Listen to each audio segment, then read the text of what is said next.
జబర్దస్త్ కన్నా ముందు ఉమ్, జబర్దస్త్ కన్నా ముందు ఎట్లా జబర్దస్త్ వచ్చింది, జబర్దస్త్ కన్నా ముందు అవకాశాలు రానప్పుడు మా ఆయన గెటప్ సీను అన్నకి ఉమ్, మా ఇద్దరు ఫోటో పెట్టి అన్న ఏదైనా మన టీంలో ఉంటే చూడమనో లేకపోతే జబర్దస్త్లో అవకాశం ఇవ్వమని అంటే అన్న రిప్లై ఇవ్వలేదు కదంట కదా, బ్లాక్ చేశారంట ఓకే. గెటప్ సీను అన్న. నాకు అది స్క్రీన్ షాట్ పంపించాడు మా సుబ్బు.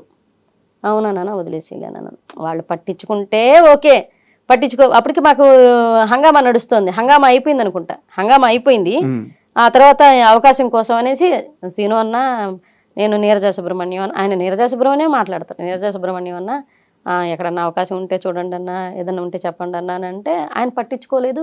అంటే ఇతను జస్ట్ ఎత్తుకోవడం, కాల్ చేయడం, ఎవరికి మెసేజ్ చేస్తాడు. ఆ మెసేజ్కి పలానా బాగున్నారా సుబ్బు అని రిప్లై ఇస్తేనే ఫర్దర్గా కాల్కి వెళ్తాడు, ఉమ్, లేదంటే వెళ్ళడు. అట్లా కూడా ఇప్పటికీ ఎవరికి చేయలేదు. ఫస్ట్ టైం గెటప్ సీను అని అడగడం జరిగింది, అన్న బ్లాక్ చేయడం జరిగింది. మీరిద్దరు అప్పటికే బాగా ఫేమస్ కదా, అంటే జీటీవీలో క్లబ్ చేశారు, క్లబ్ ఈటీవీ చేసాము, ప్లస్ లో హంగామా చేశారు, జూలగటగా చేసాము, అప్పుడు బాగానే ఫేమస్. బాగా ఫేమస్ అయినాం. ఇంకొకటి ఏంటంటే నాన్న, జబర్దస్త్ కన్నా ముందు నానక్రామగూడలో షూటింగ్ జరిగేది ఒకప్పుడు జబర్దస్త్. అప్పుడు మా ఆయన చంద్రాన్న టీంలో చేసేవాళ్ళు. అండ్